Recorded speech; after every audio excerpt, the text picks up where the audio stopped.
Hola a todos, buenas tardes. Ahora vamos a dar paso a una mesa que viene muy ad hoc a la subcomisión sobre cannabis medicinal que se está desarrollando en estos días en el Congreso, ya que vamos a tener la oportunidad de escuchar a varios doctores con mucha experiencia en el ámbito del cannabis medicinal y en distintos países. En primer lugar, vamos a dar paso al doctor Mario Land, presidente de la Sociedad Clínica de Endocannabinología y consultor de cannabis medicinal para las Naciones Unidas. Hola Mario, ¿estás por ahí? Sí, buenos días. Muchas gracias, Marta. Una vez más volvemos a encontrar en ese segundo Congreso Científico de Cannabis Internacional. No sé si tengo posibilidad de compartir pantalla, si no, pues vamos a igual seguir como estábamos haciendo anteriormente. ¿Se puede compartir pantalla o seguimos igual? Estaba dando problemas hasta donde yo sé, Mario. No pasa Entonces, nada. si lo puedes hacer sin compartir pantalla, creo que va a ser mejor. Mira, nos están diciendo que se puede por ahí abajo. Se puede. Se puede, vale. ¿no? Sí, pues dale. Primero, muchísimas gracias al observatorio por darnos esa posibilidad, por lo menos participar en el segundo Congreso Científico Internacional de Cannabis, como el año pasado. Este año volvemos a repetir. Es un honor para el mundo médico y paciente tener cierto grupo científico que nos puede ayudar a dirigir nuestro horizonte hacia un tratamiento real y definitivo del cannabis. Mi intención hoy es compartir con ustedes un poco de la investigación que venimos haciendo más de 13 años, entre no solamente investigar sobre las revisiones bibliográficas que hay sobre el cannabis medicinal, también tratar al paciente. Esto hoy nos permite usar una metodología para hacer dos cosas con dos objetivos diferentes. Digamos, arrojar luz sobre la seguridad del uso de cannabis medicinal y luego recordar por parte de las Naciones Unidas, como yo soy consultor para ellos, de que la importancia de las recomendaciones de los organismos internacionales sobre el uso terapéutico del cannabis como un derecho humano que tenemos nosotros, no solamente profesional de la salud para trabajar como un producto seguro, y luego el paciente para usarlo como tratamiento. Bueno, para esto yo me fui a PubMed, una página muy conocida de Estados Unidos, donde hay un montón de publicaciones que suelen hacer cada día. Encontré de que hay alrededor 1000 páginas de publicaciones sobre cannabis medicinal. Hay 11.000 publicaciones ya en esta página, y lo más importante es que hay más de 150 años de investigación. Cuando hemos ido más allá, encontramos de que el sistema organismo, es decir, el cuerpo humano, tiene vestigios de receptor endocannabinoide de más 800 millones de años. Es decir, desde que existía vertebrados ya había un receptor endocannabinoide que permite al cuerpo usar endocannabinoide para sus actividades. Y más allá de esto, el genoma humano siempre tenía capacidad de codificar nuevos receptores para uso de endocannabinoides, especialmente la anandamida y el 2-araquidoniglicerol. Y el endocannabinoide siempre ha sido un neurotransmisor primitivo porque participa en lo que llamamos en la homeostasis. Todos los mamíferos, el hombre como tal, como mamíferos, tiene un sistema endocannabinoide, y lo más llamativo es que la medicina convencional ya lleva más de 50 años de validez científica de uso de cannabis medicinal. Y cuando fuimos a analizar el uso de cannabis medicinal frente a otras drogas que hay a nivel mundial, encontramos de que el THC, para que pueda producir muerte, o supuestamente debe haber alrededor de 2.000 miligramos por kilogramo de peso. Eso es casi imposible para nosotros desde el punto de vista médico usar esa dosis, porque 2.000 miligramos por kilogramo de peso, si hablamos de un niño, sería llegar a casi, el niño nace con 3 o 4, digamos, gramos de peso, entre 2 a 4, sería alrededor 4.000 miligramos. Y nosotros vimos que los recién nacidos que hemos usado cannabis medicinal, alrededor hemos usado apenas entre 1 a 2 miligramos. Especialmente frente a otras drogas, en Estados Unidos tenemos unos 100.000 muertes al año, diferente también a cannabis. Y en España específicamente tenemos alrededor de unos 15.000 muertos. Es decir, la seguridad del cannabis está demostrado a través de diferentes estudios comparativos que tenemos entre Estados Unidos y España, que podemos ver en estas revisiones. Frente a adicción, que muchas veces los científicos, incluso médicos u otros investigadores, se han dado cuenta que cannabis es un producto que crea adicción. Podemos decir en el mundo médico, las dosis que usamos no son dosis adictivas, hasta hoy día que estamos viendo. Las investigaciones que hay entre países como Canadá, Estados Unidos, frente a uso de cannabis medicinal, tenemos pacientes incluso hasta más de 100 miligramos de THC al día y es funcional y trabaja sin ningún tipo de problema. Y tenemos una investigación que data del año 94 sobre 8.000 personas para ver la capacidad adictiva que tenía cannabis. Pues cuando hemos visto, ese estudio ha hecho entre 15 y 54 años de edad. Nicotina y heroína, hemos visto, son drogas más adictivas y de hecho la nicotina es una droga legal. Alcohol y cocaína vienen en segundo escalón y podemos ver alcohol como droga legal es más adictivo que el cannabis, que muchísimo menos adictivo. Es decir, estamos hablando de un producto sobre su uso, es muchísimo menos adictivo comparando a drogas legales, especialmente la nicotina y el alcohol. Y tengo que decir, en el mundo de la medicina hoy, tenemos menos del 20% de las intervenciones médicas que soportan una base científica. ¿Por qué le digo esto? Porque si vemos la medicina convencional tiene alrededor un siglo. Y de esos siglos, fíjese hasta hoy, que estamos en el día de hoy, tenemos menos del 20% de todo lo que estamos haciendo cada día en la práctica médica que tiene una base científica sólida. Es decir, hoy no tenemos suficiente investigación que respalda nuestra actividad como médico. 20% es muchísimo si tenemos en cuenta el valor de la vida de cada persona. El fentanilo, que es un medicamento que está en el mercado, es 50 veces adictivo que la heroína. Fentanilo, droga legal, heroína, droga ilegal. Y hasta 100 veces más fuerte que la morfina. Estamos todos de acuerdo que en Estados Unidos la publicación de la CDC tenemos unos 250 muertes al día por opioides y esto se registra por el Sistema Nacional de Salud de Estados Unidos.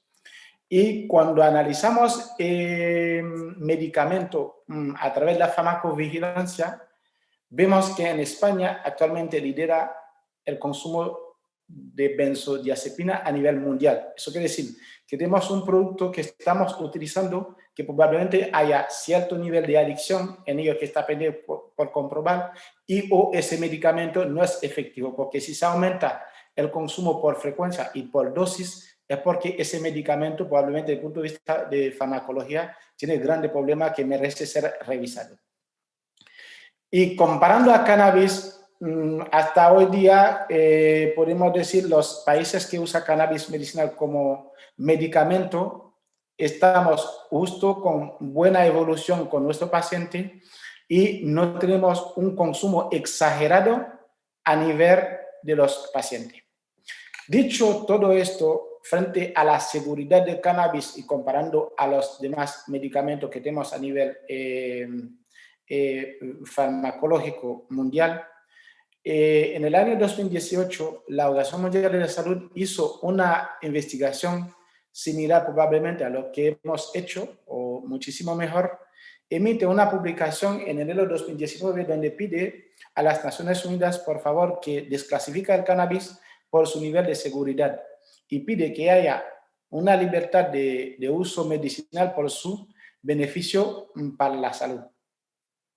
Y Esto felizmente ha ido de camino a nivel mundial, donde la Unión Europea se reunió en febrero de 2019, propuso la legalización o el permiso, digamos, de libre disposición de cannabis para fines terapéuticos. Y ellos han emitido unas consideraciones frente a ello, reconociendo que hay un montón de cannabinoides, alrededor de 400 compuestos que hay en la planta, 100 de por sí ya es medicinal, y hay un solo, especialmente un solo cannabinoide, que es el THC, que es susceptible de producir adicción o psicoactivo, pero hay que ver la dosis, porque cuando hablamos de adicción o actividad psíquica, incluso el agua, según la cantidad de agua que podemos consumir, puede tener una repercusión sobre el psiquis, porque el problema no es en el producto en sí, sino es la cantidad que la persona puede consumir. Porque si yo me levanto por la mañana, tomo 5 vasos de agua, al mediodía tomo 10 litros de agua, ya tengo una cantidad suficiente que afecta mi psiquis. Y el THC en sí no es un producto psicoactivo tal como lo pinta, porque vemos cantidades menores, no tiene una actividad tan exagerada como lo estamos promoviendo así. Si no, nuestro paciente no estaría funcionando, no sería funcional en su actividad. Y ellos además se dan cuenta de que algunos otros cannabinoides que están en la planta, que tienen un efecto beneficioso sobre el dolor crónico, inflamación, infección, y también susceptible de estimular el crecimiento óseo. Hay una cosa que quiero llamar la atención. Hoy en el día tenemos un gran problema a nivel médico en tema de la resistencia a antibióticos. Hoy día hemos visto investigaciones muy avanzadas con tema de uso de cannabis frente a antibióticos, nos ayuda por lo menos a frenar la resistencia a antibióticos en animal e incluso en humano. Y esa consideración ha ido más allá todavía. Han visto que muchas enfermedades que tenemos en el día de hoy que no podemos manejarlo como médico, especialmente las enfermedades neurodegenerativas y trastornos de movimiento, el cannabis funciona bastante bien, y la Unión Europea hizo también esas consideraciones para poder liberar el mercado frente a ellos, el mercado, digamos, de medicamentos. Y propuso esas recomendaciones textuales, como yo lo voy a decir. Pide a los Estados miembros de que haya formación de los profesionales de la salud para que haya conocimiento suficiente para dar valor intelectual a ese producto, para poder disponer para ellos, para tratar los pacientes en sus diferentes padecimientos, especialmente los pacientes de un simple dolor, ¿vale? O dolor crónico, que en el día de hoy para España cuesta 4% del PIB a nivel nacional, unos 16.000 millones de euros que España gasta en tema de dolor. En cannabis pudiera ser muchísimo menos. Y además de eso, puede utilizar para otras enfermedades, como hemos visto anteriormente. Esas recomendaciones están pendientes, especialmente España, para hacerlo, y no hace falta hacer tanta ley, porque ya la Unión Europea lo había dicho a España, porque sus investigaciones lo permiten hacerlo, ¿vale?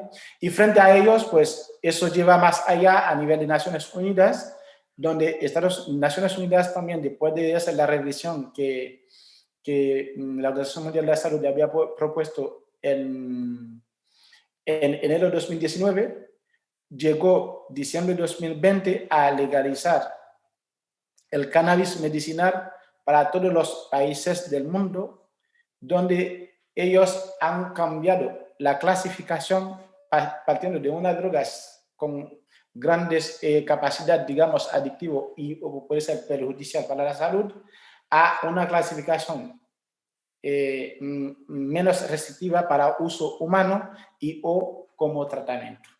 Con eso, pues, terminamos hoy con mi aporte, que decirle al gobierno español y al Parlamento español que el medicamento que tenemos en nuestra mano hoy, que es cannabis, es seguro y se puede utilizar sin ningún tipo de problema. liberal a nosotros, por favor, desde el punto de vista mundo científico y médico, que podemos recetar como cualquier otro medicamento para paliar la crisis de la morfina que tenemos probablemente en España o las benzodiazepinas que estamos asistiendo a España en el día de hoy.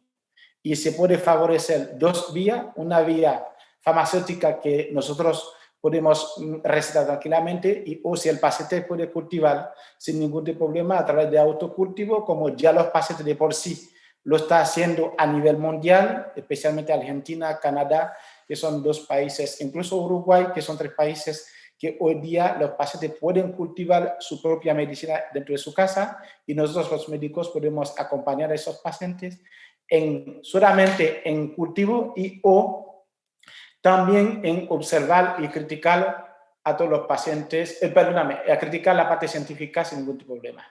¿Vale? Muchas gracias y seguimos hablando.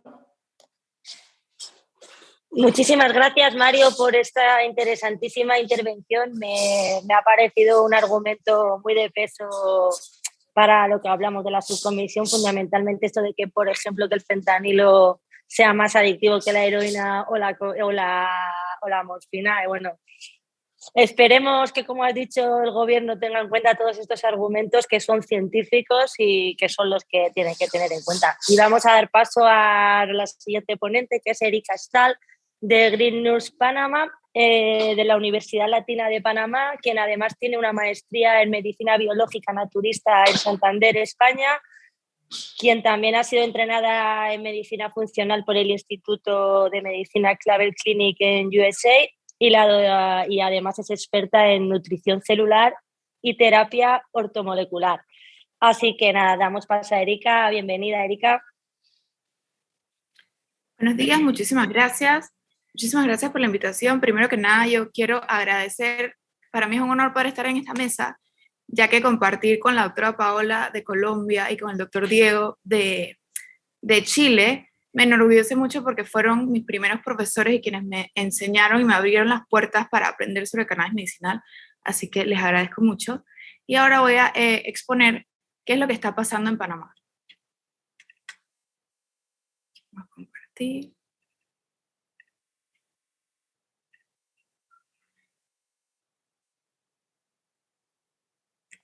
Sí. Es importante recalcar que en Panamá la cultura es bastante cerrada con respecto a cannabis, por ende el proceso para legalización ha sido un poco largo.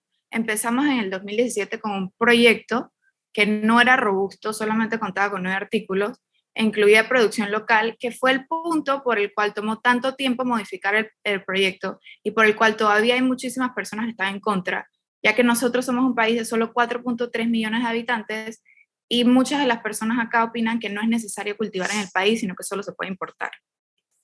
Estaba mezclado también en ese proyecto original la regulación del cáñamo industrial, que ocurre durante este proceso. En el 2018, bajo la resolución número 10, se clasifica el CBD como una sustancia de control nacional. Antes de esto no se podía usar ningún compuesto de la planta, pero ¿qué pasa? La clasificación de CBD actualmente está junto con misoprostol y zolpidem, que son medicamentos que se usan para aborto, por ejemplo, que aquí es ilegal, y para dormir. Son medicamentos de alto control. Pero por eso es que es difícil conseguir CBD y realmente no se le ha dado registro solo a un producto como si fuese suplemento alimenticio. Entonces aquí tenemos todavía un poquito de conflicto entre dónde se encuentra la molécula de CBD actualmente en este país. En el 2019 se cambia completamente el proyecto presentado en el 2017 y se toma como marco el proyecto de Colombia, donde hay 4 licencias. Se excluye el cáñamo. Ahora, este proyecto es trabajado con consulta ciudadana, se involucran varios ministerios y al final sale el proyecto que tiene 2 licencias solamente, una que incluye todo: licencia de cultivo, fabricación, importación y comercialización y licencia de investigación. Actualmente, como dice la ley, solamente se van a poder otorgar 7 licencias en el país que tienen vigencia de 5 años y exclusividad por 5 años, y la duración de la licencia es de 10 años. Cabe recalcar que para aplicar no reembolsable son $150.000. La importación va a ser solo válida los primeros 2 años mientras la empresa puede sostener su cultivo y producción. Luego la importación va a estar prohibida y el consumo va a ser local, va a ser solo del producto que se produce aquí en Panamá. Bueno, el Ministerio de Salud va a ser el encargado de expedir las licencias. La regulación va a ser por varios ministerios, incluyendo Agricultura y Ministerio de Seguridad. Esta ley sí permite el uso veterinario, pero no incluye ni autocultivo ni autoconsumo. Va a haber un registro único paciente digital para que no haya problemas con los pacientes que consumen. Y hay un consejo técnico de cannabis y un consejo asesor agropecuario que van a supervisar que lo que está en la ley ocurra. Este consejo técnico, lo interesante es que incluye médicos e incluye también a pacientes. Tiene 2 puestos para pacientes de enfermedades crónicas, de asociaciones de pacientes. Permite exportación y reexportación, y todo lo que no sale en este marco legal va a ser regulado por la Ley 14 del 19 de mayo del 2016 de sustancias controladas. Realmente esa ley es una ley hecha para opioides. Entonces cualquier cosa que no esté en esta ley va a caer en manejo como si fuese un opioide. Esta ley se empezó a trabajar en el 2019 y finalmente el 30 de agosto del año pasado, 2021, la aprobó, se llama acá la Asamblea Nacional, que es como el Congreso, y el 13 de octubre la firma el presidente y es ley de la República. Nosotros tenemos 90 días hábiles para reglamentar una ley. Esos 90 días se cumplieron el 22 de febrero, así que estamos en espera. Cabe recalcar que, como nuestros países vecinos, la ley pasa, sin embargo, pueden pasar muchos años hasta que la reglamentación esté lista. Y mientras esa reglamentación no esté lista, es como si no hubiese ley, ya que el paciente no tiene accesibilidad. ¿Cuáles son los problemas que vemos ahorita o las preocupaciones actuales? El entendimiento social, ya que como es ley, hay muchas personas que se están aprovechando y diciéndole a los pacientes que es legal y se están aprovechando de ellos y vendiéndoles cualquier tipo de producto. En Panamá como les digo, somos una población bastante cerrada y con muy poco uso de cannabis o de cultura canábica en sí. Uno va preso por posesión aquí en Panamá por 15 años. Entonces es bastante delicado el tema de tener cannabis. Pacientes sin acceso sostenible, porque obviamente un paciente puede encontrar algo en el mercado negro hoy y mañana no encuentra, no sabe qué hay riesgo, es muy vulnerable a que el producto esté contaminado, a que no tenga lo que dice que tenga, a todo lo que incluye el mercado ilegal, los riesgos que incluyen el mercado ilegal. Hay mucho estigma social. Es el único país de Latinoamérica, creo, que no tiene apoyo de pacientes, ni, por ejemplo, un grupo de mamá cultiva. Es muy difícil aquí que un paciente salga y exponga su necesidad ante el cannabis por miedo a riesgos laborales o miedo a su propia familia. En esta foto somos Luris Higuera, Carlos Osa y yo, que son los 2 pacientes que han liderado desde el 2019 la pelea o la lucha y han expuesto su caso. Ya tiene artritis reumatoide y Carlos tiene esclerosis múltiple. La sociedad de epilepsia ha estado involucrada, pero solamente la presidencia, pues no pacientes.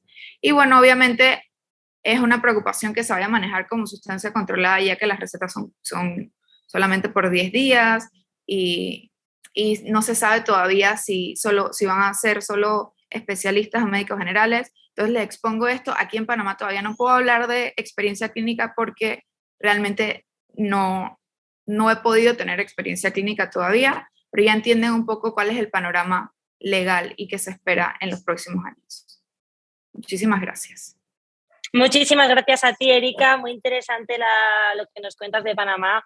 Desde aquí, pues bueno, pues desearte a ti y a todos los consumidores, ya sean medicinales o lúdicos de Panamá, que esto pueda seguir avanzando allí, igual que esperamos que avance aquí en el resto de países que nos encontramos con estos problemas todavía.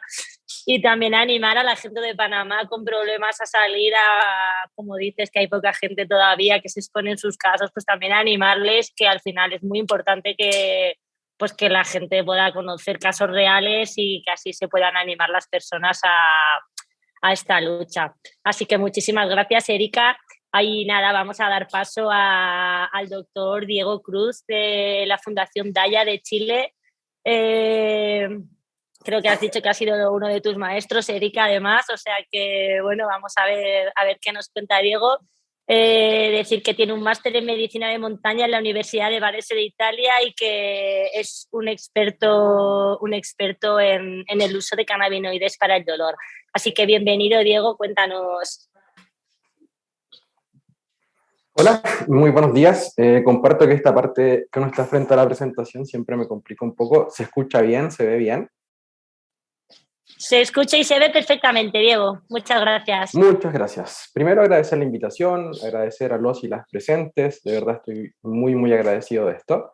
Y quería contarles un poco sobre cannabis sativa en Chile, de la ley al uso clínico.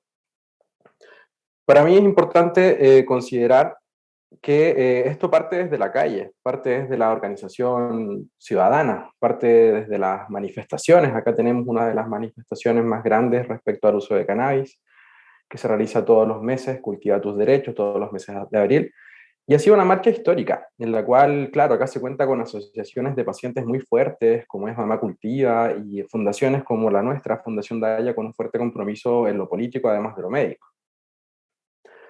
Ahora, yo estoy un poco obsesionado con esto y creo que da un poco de margen en relación a la evidencia que tenemos.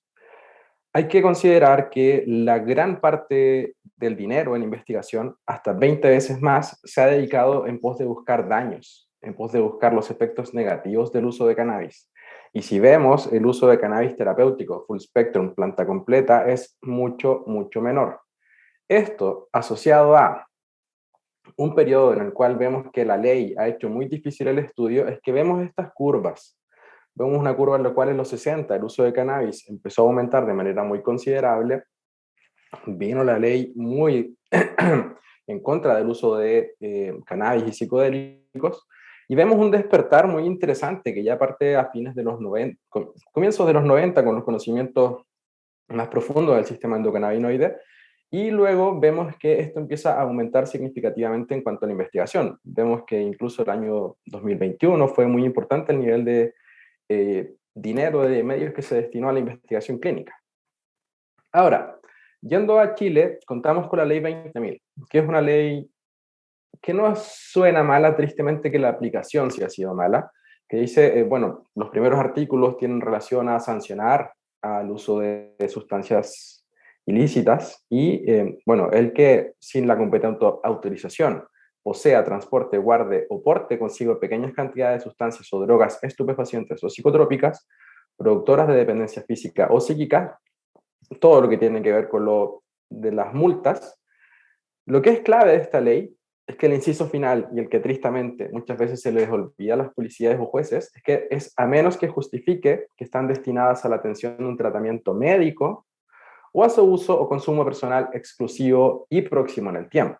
Entonces acá ya vemos que la arista médica desde la ley es un punto de protección a nuestros usuarios. Esto mismo se repite en el artículo octavo, partimos por el artículo cuarto, está el artículo octavo, que nuevamente apela al consumo personal, exclusivo y próximo en el tiempo, que nuevamente dentro de este consumo personal está el uso médico, está el uso espiritual y otro tipo de usos, lo que nuevamente ya va consolidando esta ventanita. Y finalmente el artículo 50 ya derechamente justifica el uso, consumo, porte o tenencia en relación a un tratamiento médico. Entonces tenemos 3 artículos de la ley que nos permiten irnos moviendo. ¿Qué es lo interesante? Que acá las agrupaciones de usuarios, pacientes refractarios, pacientes con condiciones muy difíciles de tratar, pacientes oncológicos, son los que empiezan a presionar en relación a esto, hacia el cultivo, hacia el trato injusto de las policías a los cultivadores. O sea, acá veo personas con mucho cariño, con condiciones clínicas muy difíciles de tratar, y que además de las dificultades propias de la condición clínica, estaba la estigmatización por parte de la ley. Desde Chile, finalmente se decide, desde la Fundación decidimos enfrentar esto con 3 maneras. La primera, de los 3 ejes en pos del uso de cannabis medicinal, es el autocultivo, como gran fuente de acceso y eje regulador de los otros 2, los cultivos comunitarios, ¿ya? Y como tercer punto, fitofármacos de acceso ético. Acceso ético es que sea costeable. Nuestro sistema de salud en Chile tristemente entrega mucha responsabilidad al usuario del sistema de salud con altísimos costos asociados. Entonces, autocultivo, cultivos comunitarios, fitofármacos de acceso ético han sido nuestra bandera de lucha en pos de defender el cultivo, el uso médico de cannabis. Ahora, yendo más a la experiencia local, acá destaco a la doctora Cuester, Gisela Cuester, que vemos ciertamente uno de los primeros focos de pacientes que más interés han despertado en relación al uso de cannabis, que son las epilepsias refractarias. Y este es un estudio que se vio la respuesta clínica de extractos de cannabis oral en epilepsia refractaria. Es una experiencia pequeña en el cual se revisan retrospectivamente desde mayo del 2014 a febrero del 2016 pacientes tratados por un periodo mínimo de 6 meses de seguimiento, en los cuales se revisan los datos demográficos clínicos, el tipo de convulsiones, el síndrome epiléptico, etiología, el número de fármacos antiepilépticos, muchas veces números muy importantes de fármacos. Tipo de cepa de cannabis, la relación CBD-THC, dosis, frecuencia y gravedad de las convulsiones antes y después del tratamiento, efectos adversos y el régimen de fármacos antiepilépticos en relación al consumo de cannabis. Se documentaron los cambios en calidad de vida y también ciertas escalas y subescalas que permiten clasificar cómo fue evolucionando el manejo de la epilepsia, además del consentimiento informado. Lo que es interesante es que fueron 9 pacientes niños y 2 adultos, pocos pacientes honestamente, una edad media más o menos 11 años, entre 1 a 37 años, 6 mujeres, las etiologías incluyeron malformaciones cerebrales, encefalopatía hipóxico-isquémica perinatal, autismo y esclerosis tuberosa. El seguimiento medio fue de 14 meses, es algo muy positivo. La mayoría de los pacientes tuvieron una mejora significativa en la frecuencia de las convulsiones y uno evolucionó sin convulsiones. Recordemos que son epilepsias refractarias severas. 3 pacientes no respondieron o tuvieron un empeoramiento de las convulsiones por extractos altos en CBD, lo que fue muy destacable porque extractos THC sí resultaron efectivos. Y los efectos adversos incluyeron irritabilidad, insomnio, pero se resolvieron fácilmente cambiando el tipo de planta utilizada. Seguro y efectivo. La mayoría de los pacientes, padres y pacientes, informaron de una mejoría en el comportamiento, la cognición, el sueño, el estado de alerta, el estado de ánimo, función motora, así en relación con la variedad de cannabis utilizada. Como conclusión, en esta pequeña serie de pacientes con diferentes formas de epilepsia intratable, los extractos orales de cannabis fueron dramáticamente más efectivos que los fármacos antiepilépticos convencionales usados previamente y tuvieron una buena tolerabilidad. Curiosamente, algunos de nuestros pacientes no tuvieron una buena respuesta o se vieron agravados por las cepas con un contenido alto en CBD, por lo que la proporción óptima de cannabinoides terapéuticos podría variar entre diferentes pacientes. Y eso es un tema interesante que es muy distinto el tipo de formulación que sirve en epilepsia para cada paciente. Y nuestra fundación se encuentra realizando el primer ensayo clínico de cannabis medicinal en niños con epilepsia. Esto ha salido muy lento, tristemente, pero está diseñado. Ha sido lento el reclutamiento de pacientes, lo mismo que en autismo. Pero vemos que en epilepsia refractaria fueron seguros y dramáticamente más efectivos que muchos medicamentos habituales. Ahora, esto dio paso a que en Chile se fuera avanzando, se fueran permitiendo cultivos con fines de investigación y con fines derechamente de realizar medicamentos para seguir realizando investigación científica en relación a esto. Y acá es cuando se avanza, y dentro de otro de los temas clave que ha permitido que esto avance en Chile, junto con la epilepsia, es el autismo. Cada vez tenemos más pacientes con autismo o patología del trastorno espectro autista que están utilizando formulaciones en relación a cannabis. Hicimos una revisión retrospectiva de la fundación. Se hizo todos los pacientes consecutivos atendidos entre junio del 2016 y marzo del 2017 con diagnóstico de TEA según el DSM-5. Y estos fueron tratados con extractos sublinguales de plantas enteras de formulaciones artesanales, al menos 3 meses. Datos completos clínicos, se documenta el tipo de cannabis, la relación THC-CBD, la dosis y de otros cannabinoides, además de los efectos adversos. Los cambios clínicos fueron también en base a escalas estandarizadas, en los cuales se ve tanto la mejoría global como el índice de estrés de los padres, evidentemente el consentimiento informado. Fueron 20 pacientes, niños y un adulto. La edad media, 9 años, 10 meses, 15 varones, con un seguimiento de 7 meses aproximadamente. El 66% de los pacientes tuvo una mejoría significativa según las dos escalas. 67% de los pacientes, 66,7%. La mayoría de los casos mejoran en al menos uno de los síntomas centrales del autismo, incluida comunicación social, el lenguaje o conductas repetitivas. Además, las dificultades sensoriales, la aceptación de alimentos, los trastornos de la alimentación y del sueño o las convulsiones asociadas muchas veces en relación a la epilepsia, vieron mejoría también. El 71% de los pacientes recibieron extractos equilibrados, tanto THC como CBD, 71% de los pacientes, un 20% alto CBD y un 10% altos en THC. Los extractos orales de cannabis fueron bien tolerados.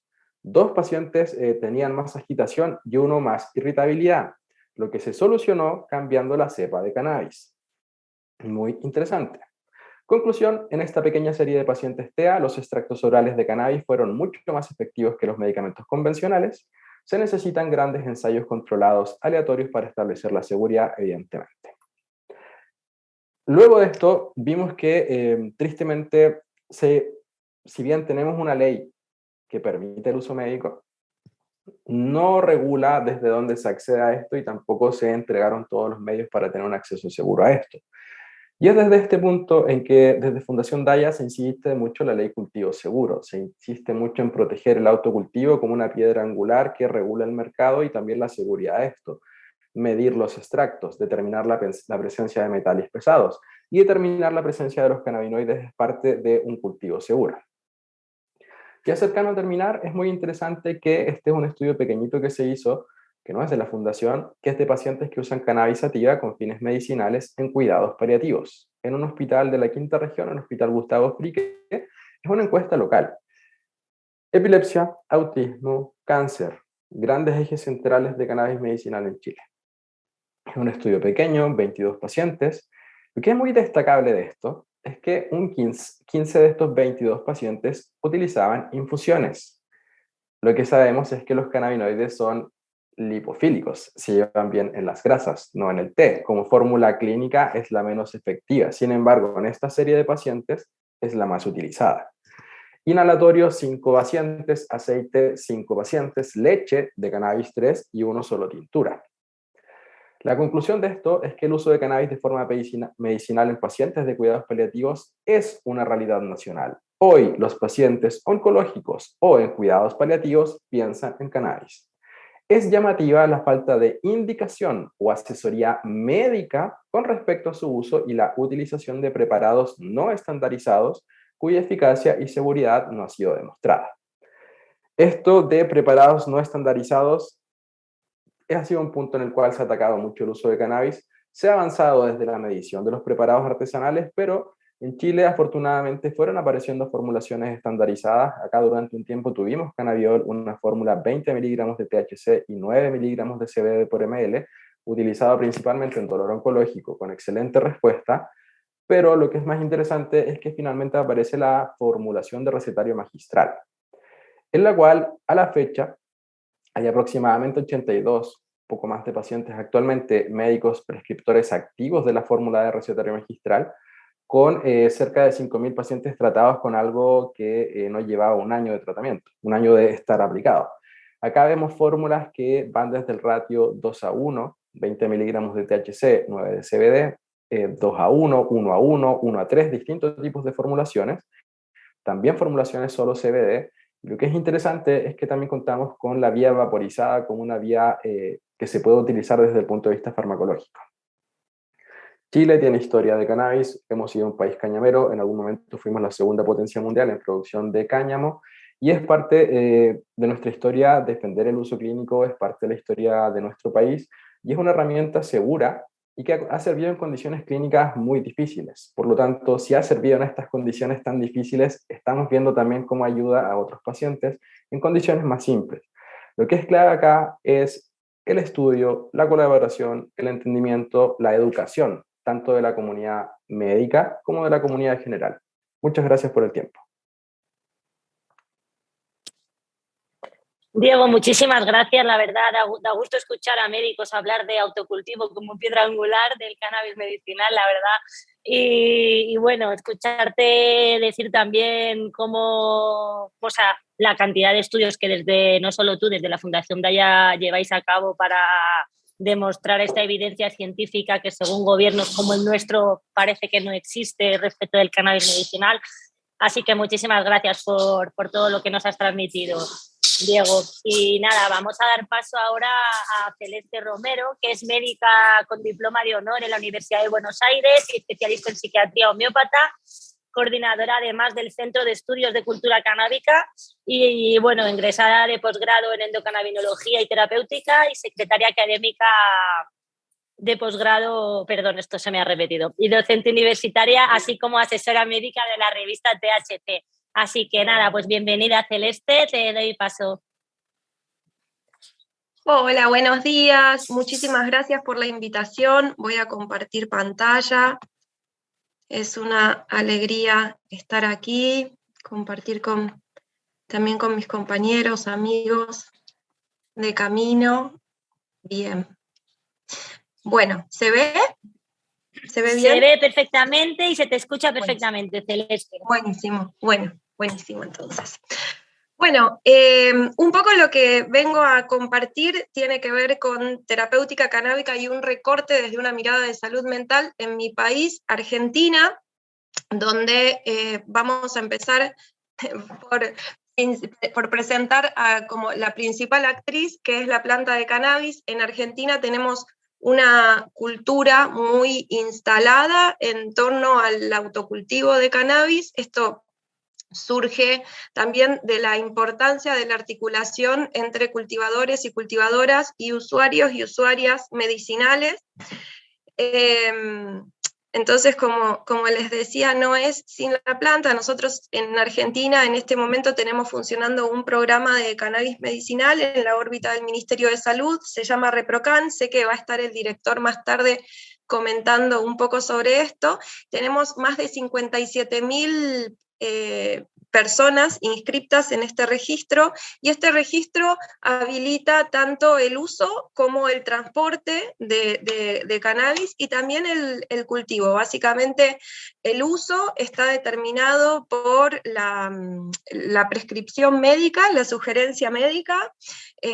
Se permite el uso de plantas ricas en THC, ricas en CBD, plantas equilibradas, lo que sea que cada persona necesite, y las vías de administración que cada persona necesite también. Por suerte tenemos formación médica bastante fuerte, no solo en torno a los usos de derivados de la planta en forma de aceites y extractos, sino también en forma vaporizada, cremas, y en general se prescriben distintas vías de administración.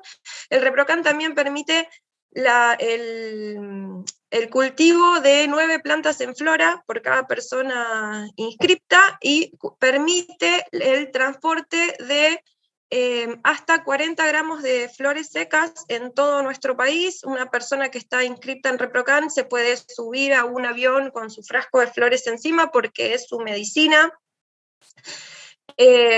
Y también pueden transportar hasta 6 frascos de 30 mililitros de aceite en todo el país. No hay límite de acopio tampoco en relación a la cantidad de flores de cannabis que puede una persona copiar en su casa, y no hay límite tampoco en relación al cultivo vegetativo. Lo único que está discriminado es el cultivo en flora. Entonces, bueno, la planta, ¿no? La planta y todos sus usos medicinales, no cabe ninguna duda de que la planta es pura medicina, no solamente en relación a las investigaciones que se han desarrollado en los últimos años desde Occidente, desde el punto de vista de la ciencia occidental, sino cuando revisamos la relación de la humanidad con esta planta. Desde culturas ancestrales ya existe la presencia de sus distintos usos, desde las raíces hasta las flores, para trabajar distintas condiciones de salud hoy conocidas como enfermedades. El segundo punto, como el segundo actor, actriz, o como queramos decirle, que me parece que es interesante también destacar, es obviamente este sistema de regulación endógena que da cuenta de las múltiples acciones que puede tener la planta en el organismo, no solo de personas humanas, sino también de personas no humanas. En Argentina también tenemos una movida muy fuerte de médicos y médicas veterinarios que trabajan con la planta de cannabis y generan también mucha evidencia y mucho bienestar, por sobre todas las cosas. Y un poco presentada la planta, presentado el sistema endocannabinoide, aunque así por arriba, porque entiendo que de esto se ha hablado mucho y se va a seguir hablando, y un poco esto que me parece que es lo que les quiero compartir, lo que quiero proponer, que es el poder recuperar una visión integral en materia de salud. Y cuando me refiero a materia de salud, me refiero no solo a la salud física, sino también a la salud mental, a la salud espiritual, a la salud comunitaria, a nuestros sistemas de salud, a la relación también con las distintas formas de vida, ¿no? Donde la planta también propone una relación interespecie. Volviendo al sistema endocannabinoide, una de las grandes conclusiones de los investigadores e investigadoras sobre este sistema y las acciones de este sistema tuvieron que ver justamente con la importancia de este sistema para que el cuerpo pueda relajarse, para regular cuestiones básicas para la fisiología y el equilibrio y esto que conocemos como salud, que tienen que ver con la regulación del apetito, la regulación del sueño, el poder olvidar memorias aversivas para la existencia y el preservar y proteger otras funciones que hacen al equilibrio de la economía del organismo. Y esto es muy hermoso, es hermoso escucharlo, es hermoso también saberlo, pero un poco digo saberlo desde el lugar empírico también, ¿no? De estar acompañando múltiples personas y reconocerlo también en el propio uso.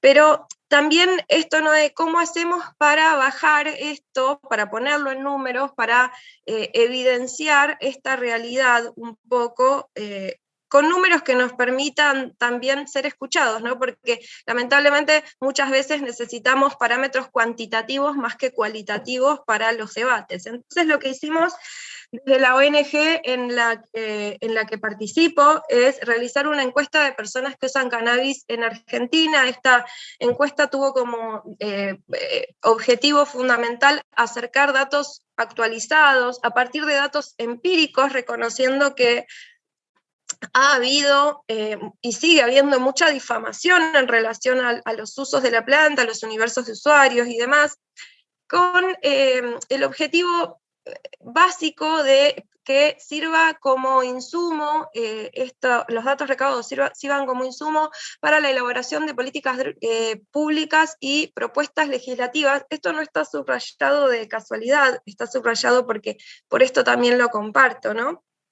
Obviamente elaboración de artículos académicos y todo tipo de reflexiones que puedan surgir a partir de datos fundamentalmente empíricos. Entonces, como les decía, hicimos esta encuesta, que fue una encuesta autoadministrada, de forma virtual, dirigida a personas mayores de 18 años, que estuvo vigente desde noviembre a diciembre, durante un mes, desde noviembre a diciembre de 2020.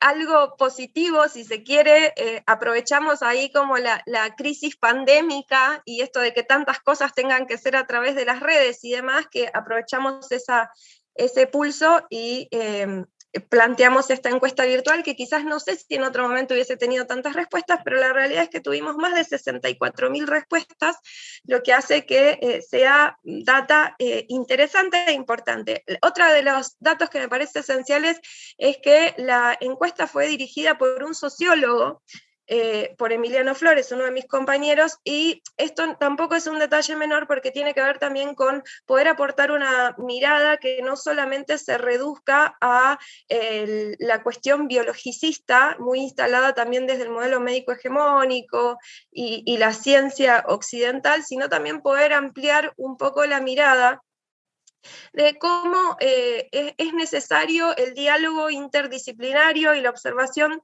interdisciplinaria para poder trascender todos los muros que creó la prohibición, ¿no? Entonces, bueno, los grupos etarios, esto no lo voy a leer uno por uno porque no me van a alcanzar los 12 minutos, acá estoy con el cronómetro, pero bueno, un poco como se ve ahí en los grupos etarios, básicamente hubo respuestas de personas desde 16 años a mayores de 70. Las principales franjas de uso declaradas fueron en personas menores a 39 años. Los tipos de usos declarados, si bien se podía declarar más de un tipo de uso, lo que pedíamos era que declaren el uso principal, y muchas veces había una coexistencia entre distintos usos. El 82.4% declaró un uso recreativo, está entre comillas porque es un poco lo que quiero trabajar también. El 17.6% declaró un uso medicinal, el 0.4% declaró un uso predominante para sus mascotas. Como les decía, hay una movida bien interesante también en nuestro país en torno al uso de cannabis en mascotas.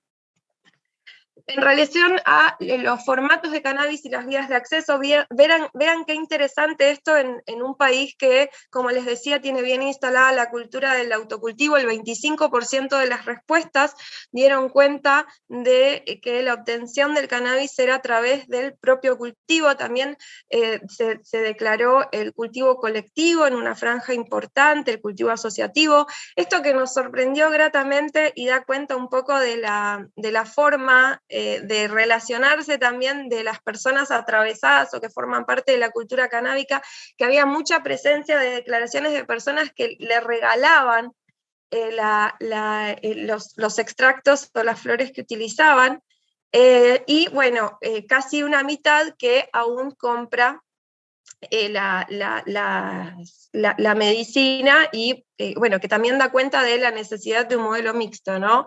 El autocultivo claramente tiene que ser un derecho, pero no puede ser una obligación, y en este modelo mixto que integre autocultivo, cultivos asociativos y también la provisión de fitofármacos, bueno, ver cómo logramos fitofármacos o acceso a flores también, porque como les digo, en nuestro país las usamos para todo. Acceso a flores de calidad a precios justos también. En relación a los formatos de cannabis, el 93.7% declaró que usaba flores de cannabis y el 20% aceites. En relación a los motivos de uso, por eso el universo recreativo lo puse entre comillas, fíjense que más del 60% declaró usar cannabis para mejorar el ánimo, más del 50% para dormir mejor, y casi el 50% para controlar la ansiedad. Estas cuestiones, por lo menos a mí, que soy psiquiatra y que se me plantea el desafío de cómo poder trascender esta crisis que tenemos en relación a la prescripción desapegada de psicofármacos, de benzodiazepinas y todos sus efectos no deseados, me parece que es bien interesante, ¿no? Cómo la planta puede aparecer para sustituir ese tipo de tratamientos que, como sabemos, producen dependencia, tolerancia, deterioro cognitivo, y son tratamientos que además son dados con sustancias que tienen dosis letal, cosa que no sucede con el uso de la planta. Otra de las dimensiones bien interesantes, el 67% conoce el tipo y la cantidad de cannabis que usa, y solo 3 de cada 100 usuarios declararon un uso problemático. Y cuando hablamos de uso problemático no solamente nos referimos a una cuestión vinculada a un efecto sobre el cuerpo, sino también a nivel legal o a nivel laboral, que sabemos que son desafíos que todavía nos debemos, ¿no? Acá, por ejemplo, en Argentina hacen análisis de orina o de sangre donde miden cannabinoides en un estudio preocupacional, y eso puede hacer que una persona no acceda a un puesto laboral, por ejemplo, ¿no? El uso de otras sustancias, con lo que decía hace un ratito, solamente el 5.24% de esta población, que es el 82% de respuestas de un universo de casi 65.000 usuarios, declaró el uso de psicofármacos. Bueno, vemos también el alcohol, el tabaco como principales usos. No me voy a detener en esto porque me quedan 2 minutos. Bueno, y en relación al universo medicinal, fíjense, ¿no?, cómo esta división entre medicinal y recreativo, por lo menos para mí, sigue siendo una herencia del prohibicionismo, y en verdad nos debemos hablar de usos terapéuticos de la planta de cannabis. Fíjense el universo medicinal, los motivos de uso: reducir el estrés, la ansiedad, mejorar la calidad de sueño, disminuir el dolor, mejorar el ánimo, bastante parecido al otro universo también, ¿no? Los principales diagnósticos, bien, gracias Marta. Los principales diagnósticos declarados han sido ansiedad, depresión y migrañas, como dentro del universo de usuarios que han declarado un principal uso medicinal. Esto que me parece fundamental: más de las 3/4 partes de los usuarios declarados como medicinales reportaron haber reducido el consumo de fármacos a partir de haber empezado a utilizar cannabis, que no es para nada un detalle menor tampoco, ¿no? Y casi la totalidad de los usuarios, estamos hablando de un 98% de los usuarios medicinales, declararon que el uso de cannabis mejoró su calidad de vida. Por eso celebro tanto estos encuentros y que podamos compartir información, porque es esencial poder acercar la planta a la vida de las personas. Lamentablemente esto coexiste con una formación médica sobre cannabis, y no solo médica, sino de las distintas profesiones, pero bueno, como soy médica voy a hablar de lo mío, una formación médica en la cual todavía persiste una ausencia total de conocimiento sobre el sistema endocannabinoide, gran presencia de discursos prohibicionistas, una ausencia de conocimiento sobre política de drogas e historia de la prohibición.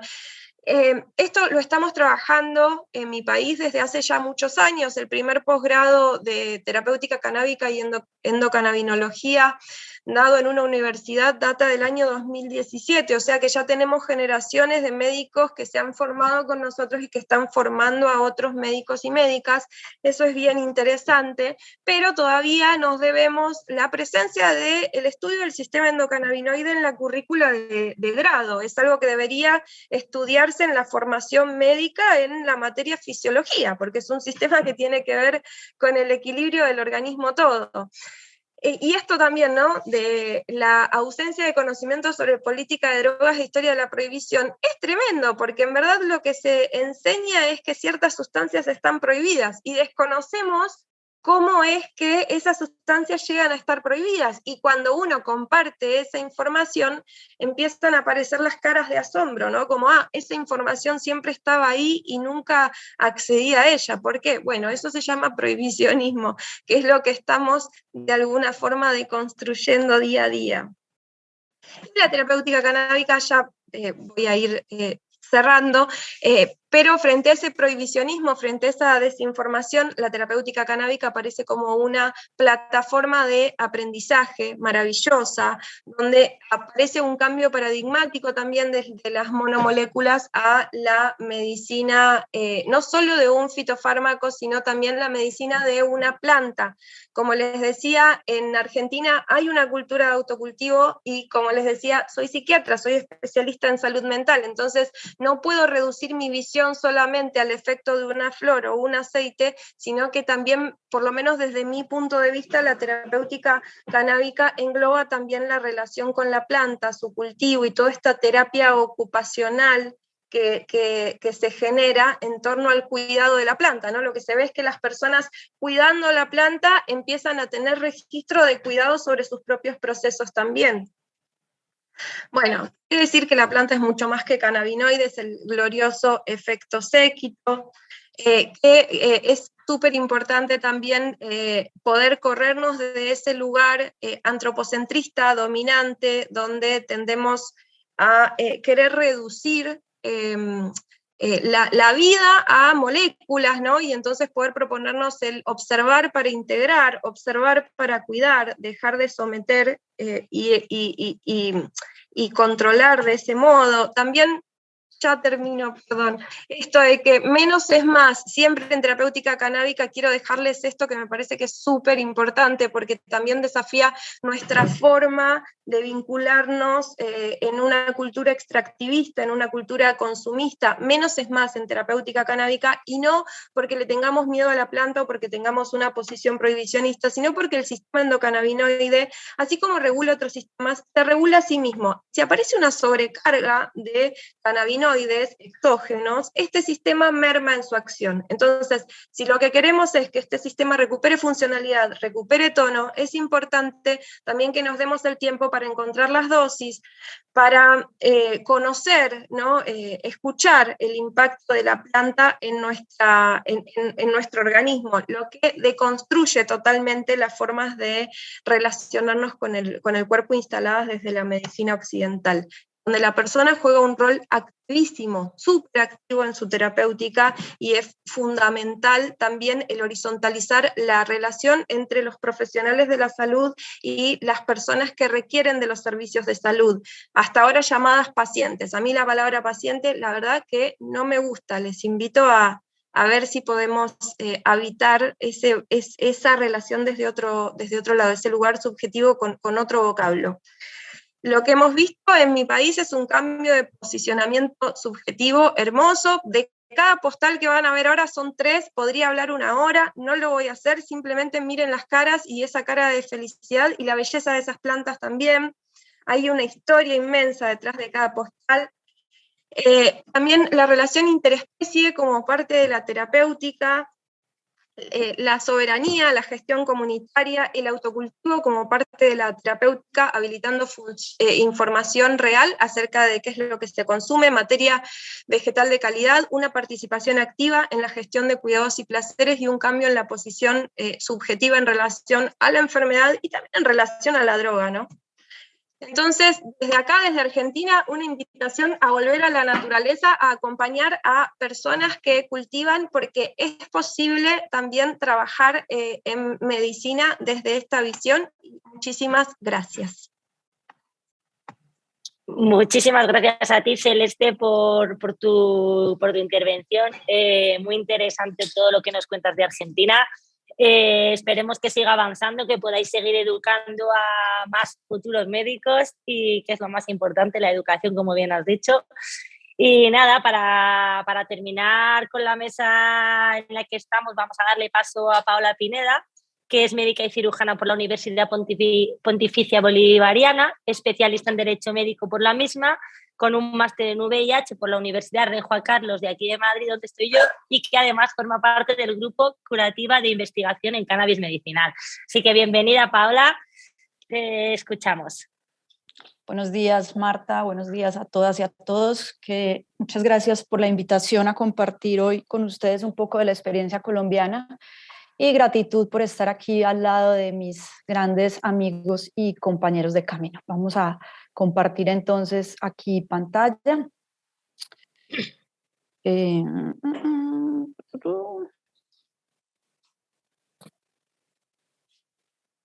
Espérame un segundo. ¿Estamos viendo bien ahí? Ahí ¿sí? Se ve. Sí, perfecto, listo. Entonces, básicamente la idea es compartir un poco la experiencia nuestra con el tema de cannabis medicinal en Colombia. Antes de definir cualquier ley, porque a veces creo que cuando en un país o en otro no se tiene derecho o se tiene derecho a algo que naturalmente debe ser un derecho, podríamos estar hablando de desigualdades simplemente dadas por nuestras fronteras.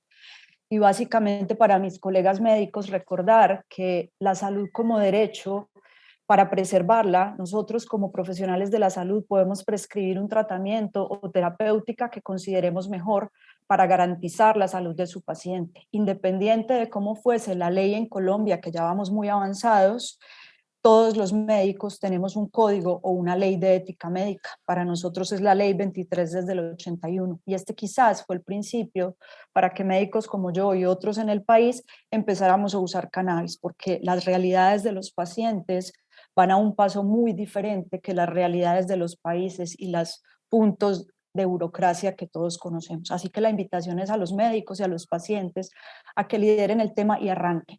Paralelo va la ley, pero ustedes tienen la obligación de hacerlo. Un poco de historia en nuestro país. Creo que el aprendizaje en Colombia es gracias a todo el tema de autocultivo. Desde hace muchos años en nuestro país, en casa se pueden tener menos de 20 plantas. Esto permitió el uso de extractos artesanales que permitieron acceso a personas que lo necesitaban.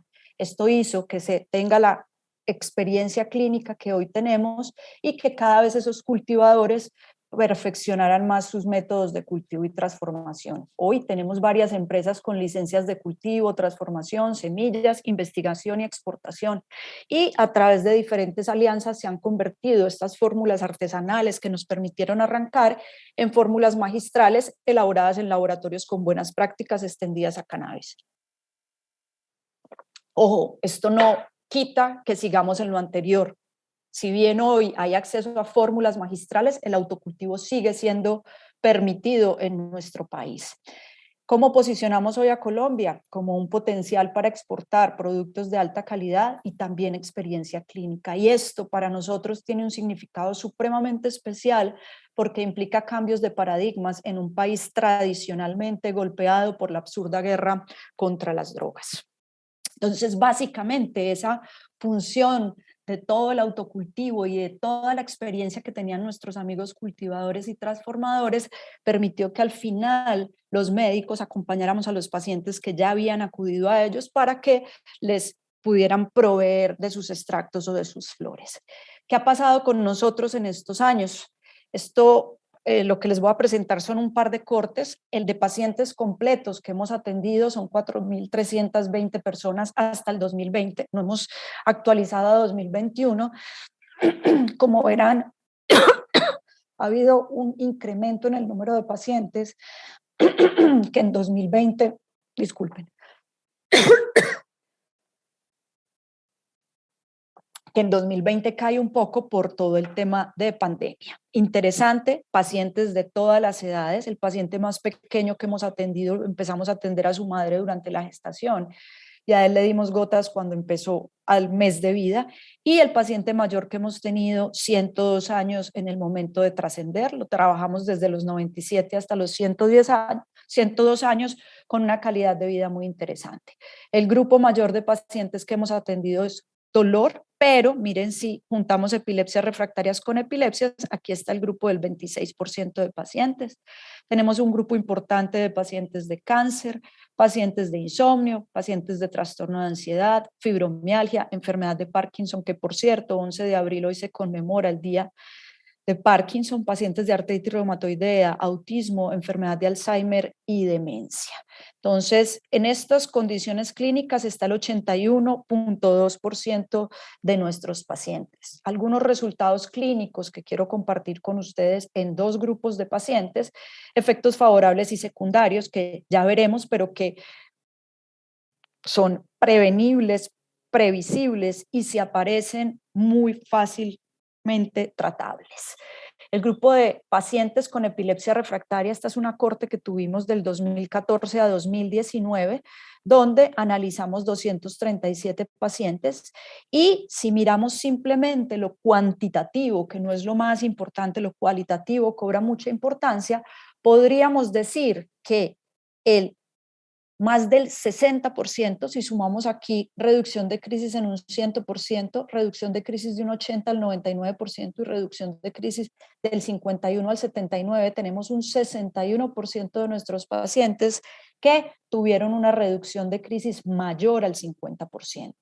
Y de este grupo de pacientes, si observamos variables cualitativas, 61 de estos familiares o pacientes nos hablaban de mejoría en el sueño, 45 cambios favorables en comportamiento, 53 de ellos avances en lenguaje, 60 de ellos avances motores, muy importante, 70 de estos pacientes disminución de anticonceptivos, y también un impacto grandísimo en salud pública, es que menos hospitalizaciones en estos pacientes, lo que lleva a menos riesgo de infecciones y otras condiciones propias de los procesos largos hospitalarios. Recordar simplemente todos los efectos secundarios que tienen a los antiepilépticos, y esto no es una invitación a que si uso cannabis quito antiepilépticos. Muchos de nuestros pacientes están usando hoy antiepilépticos más cannabis, pero yo sé que para algunos el miedo es la seguridad, y hagamos simplemente aquí una comparación. Miremos todos los riesgos o efectos secundarios que puede tener un antiepiléptico, como son aumento de crisis, cambios en la conducta, aumento de peso, trastornos gastrointestinales, sueño, sedación, ataxia, debilidad muscular, bloqueo en emociones, y miremos realmente lo que observamos de efectos secundarios con los cannabinoides, que fácilmente son manejables. Con CBD podemos ver estreñimiento, hipotensión, diarrea, incremento en crisis o somnolencia, y esto es simplemente ajustar dosis y hacer otros manejos integrativos para que esto no pase. Con el THC podemos ver sequedad de mucosas y boca, alteración de la memoria inmediata, somnolencia e incremento de apetito, pero son cosas que son absolutamente manejables con las dosificaciones. Entonces, si el problema que tenemos es la seguridad de los cannabinoides, simplemente hagamos comparación con la seguridad de otros medicamentos que están aprobados por todas nuestras autoridades y usamos abiertamente. Si vamos al grupo de pacientes de cáncer, recordemos que nuestra función como médicos no es solamente mejorar la calidad de vida, también es ayudar a que haya una muerte más digna en nuestros pacientes. Y aquí tomamos simplemente la corte de 5 años, donde de estos pacientes de cáncer analizamos a los 161 que ya trascendieron y nos acompañan, pero buscamos qué nos decían las familias que pasó en este tiempo. Y miren qué bonito, estos pacientes tuvieron menos dolor, mejoró el sueño, mejor estado de ánimo, todo esto llevaba a calidad de vida, menos efectos secundarios de las quimio, mejor apetito, disminución de los espasmos, y los pacientes que estaban asociados a convulsiones, menos ausencias. Y es muy sencillo recordar, y aquí me encanta lo que decía ahorita Celeste, del límite entre lo recreativo y lo medicinal. Aquí deberíamos hablar de un consumo terapéutico donde la recreación también es terapia. Y miremos que para muchos el miedo es el efecto psicotrópico y lo vemos como efectos adversos, pero qué bonito es un efecto psicotrópico en un paciente con cáncer, donde lo que vamos a llevar es a que se ría, a que le dé sueño, a que tenga más apetito y a que esté tranquilo. Yo quisiera estos efectos secundarios en un paciente en un momento tan complejo como aquel. También disminución de efectos secundarios de la quimio, y aparecieron algunos efectos secundarios que son previsibles y prevenibles, como cuáles: mareo, hipotensión, taquicardia, sed, boca seca, confusión y cefalea. Pero vuelve y juega, 0 casos de intoxicaciones letales. Y esto que nosotros vemos en nuestras cortes es lo mismo que está en la historia de uso, donde no se ha reportado ninguna sobredosis letal de cuenta de cannabis medicinal. Así que si el miedo de los gobiernos que toman decisiones es la seguridad, creo que es la sustancia más segura con la que estamos trabajando muchos de nosotros. Y esto también lo han dicho grandes investigadores en este tema, como el doctor Lester Greenspoon y varios de nuestros profesores. Y este no es nuestro, pero vuelve y juega. Uno de los grupos más que más se puede beneficiar son los pacientes de tercera edad. Y este estudio que se hizo en Israel mostraba cómo el mareo es uno de los eventos adversos más comunes en el consumo de cannabis, y muchas veces esto se soluciona simplemente con la hidratación. Aquí se planteaban que el mareo puede aumentar el riesgo de caídas. Sin embargo, el número de caídas en este estudio fue mucho menor después del tratamiento en comparación con antes del tratamiento. Y para cerrar, quiero presentarles un caso clínico muy rápido para que miremos la seguridad de uso, y en este caso quiero hacer una salvedad importante. No suelo manejar dosis altas ni de THC ni de CBD, pero este paciente es la excepción, usando una dosis muy alta o alta de THC, pero con una seguridad absoluta. Esta es una mujer de 53 años. En el 2019 le hacen un diagnóstico de cáncer de ovario, la llevaron a una histerectomía total, luego quimio, y desde la 4ª quimioterapia, alteraciones en el equilibrio y en la voz. Posterior a la 5ª sesión, por una obstrucción intestinal, se interrumpe la quimio. Venía bien en sus exámenes, mediados del 2020 se incrementó el antígeno, le reinician quimioterapia con bevacizumab y doxorubicina, y la primera, o sea, este medicamento lo suspenden por los efectos secundarios en la parte gastrointestinal y continúan una terapia más espaciada por efectos secundarios. Cuando yo la veo en esa primera consulta, mayor compromiso neurológico en el equilibrio, en la voz y en la escritura, y venía con un dolor en brazo izquierdo. Los días de la quimio me manifestaba que le daban muchas náuseas, las cuales manejaban con metoclopramida. Sin compromiso del ánimo, el apetito está mejor, duerme bien, no se hidrata bien y algunos temas en la alimentación que hemos ido trabajando con esta paciente. Ese día en la consulta simplemente le expliqué el mecanismo de acción de los cannabinoides. Me interesa mucho siempre que mis pacientes estén informados de lo que van a hacer. Le iniciamos un extracto muy similar a lo que hoy conocemos en el mundo como Sativex y algunos suplementos nutricionales con los que también trabajo. Este fue el ratio que usamos con la paciente y estos son el perfil de terpenos, porque el tema de las fórmulas artesanales y ahora magistrales nos ha permitido entender cómo en esas magistrales hoy avaladas por laboratorio no pueden faltar los terpenos. Llegamos a una dosis interesante inicial de 19 miligramos de THC y 17 de CBD, muy buena tolerancia, sin efectos secundarios, toleró mejor la quimio, faltaba un nuevo ciclo y valoración por oncología para nuevo esquema. Hoy está mejor de la voz, menos temblor en su cabeza, el equilibrio un poco mejor, esto es en lo que menos hemos podido tener avances, ya no tiene tanta lateralización, duerme bien y se sigue alimentando bien. ¿Qué propuse yo? Hacer un ascenso semanal hasta llegar a 27 miligramos de THC y 25 de CBD y tener un control 2 meses después. A los 2 meses narrábamos que veníamos subiendo la dosis, le interrumpen la quimio, el antígeno bajó un poco, vuelven a reiniciar quimioterapia, pero ahora otra con vía oral. Ese día ya veníamos en 27 miligramos de THC y 25 de CBD, le indiqué seguir subiendo semanal para ir evaluando tolerancia, seguíamos con el mismo ratio. Empezó a incrementar el marcador, por tanto la pasé a un extracto de 5:1 y miren a la dosis que llegamos, 80 miligramos de THC, 16 miligramos de CBD. Tolera muy bien esta dosis, lo que hice fue pasarla a un ratio más alto para que le rindiera más su medicamento.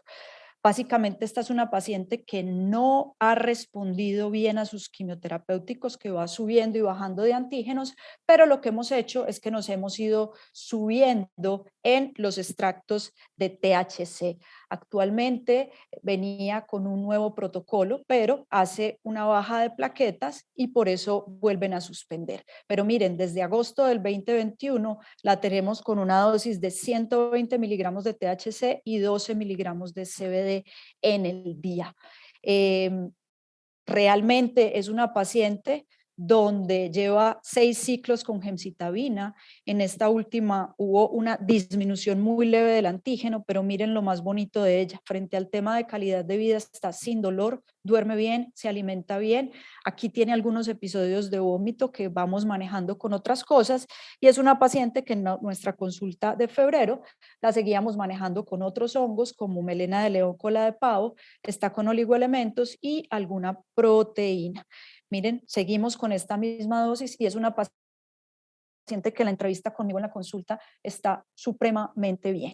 Entonces, un poco la invitación es a no temerle a esto y no creer que porque nos vamos subiendo en THC estamos haciendo daño. Recordar que cada paciente es único y tenemos que adecuar el tratamiento a cada uno de ellos. Muchísimas gracias.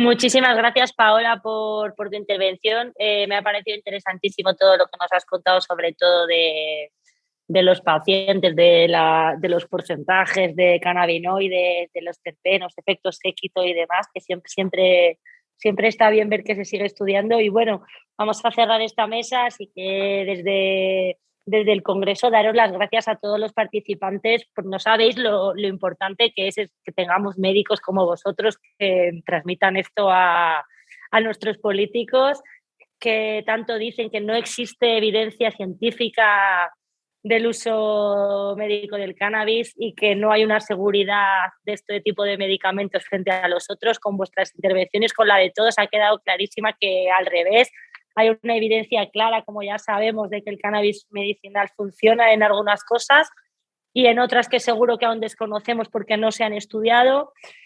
y desde luego que es un medicamento mucho más seguro que otros que son legales y que están causando muchísimo daño a un montón de personas. Así que nada, una vez más agradecer vuestra intervención y esperemos que podamos seguir haciendo entre todos más encuentros como este para poder seguir compartiendo nuestros conocimientos. Muchísimas gracias.